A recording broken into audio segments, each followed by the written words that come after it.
আসসালামু আলাইকুম ভিউয়ার্স, মমতাজ কিচেনে সবাইকে স্বাগতম। আবারও আমি চলে এলাম আপনাদের কাছে একটা নতুন স্ন্যাক্স নিয়ে। আজকে আমি বানাবো পাউরুটি দিয়ে ডিম টোস্ট। তাহলে চলো সময় নষ্ট না করে রেসিপিটা শুরু করা যাক। তার জন্য আমি নিয়ে নেব একটা পাত্র, দিয়ে দিলাম পেঁয়াজ কুচি, আর দিলাম টমেটো কুচি, কাঁচা লঙ্কা কুচি, ধনেপাতা কুচি, নিয়ে আর একটু দিয়ে দিলাম লবণ। খুব ভালো করে হাতে করে মিশিয়ে নেব। আর দিয়ে দেব দুটো ডিম। ডিমগুলো দিয়েও আবারও খুব ভালো করে মিশিয়ে নেব।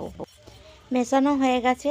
এবার একটা ফ্রাইং প্যান বস করিয়ে দিলাম, দিয়ে দিলাম সাদা তেল। তেলটা ভালো করে ফ্রাইং প্যানটায় ছড়িয়ে নেব, দিয়ে একটা পাউরুটি মিশ্রণটায় ডুবিয়ে দিয়ে দেব। উপরটায় আরেকটু মিশ্রণ ভালো করে দিয়ে দেব, দিয়ে উলট পালট করে ভেজে তুলে নেব। তাহলে চলো, রেডি হয়ে গেল আমাদের ডিম টোস্ট। খেতে তো দারুণ হয়েছে, আপনারা বাড়িতে বানিয়ে দেখবেন কেমন হয়েছে। তাহলে চলো, আজকের মতো এখানেই শেষ। অন্য কোনো পর্ব নিয়ে আবার দেখা হবে।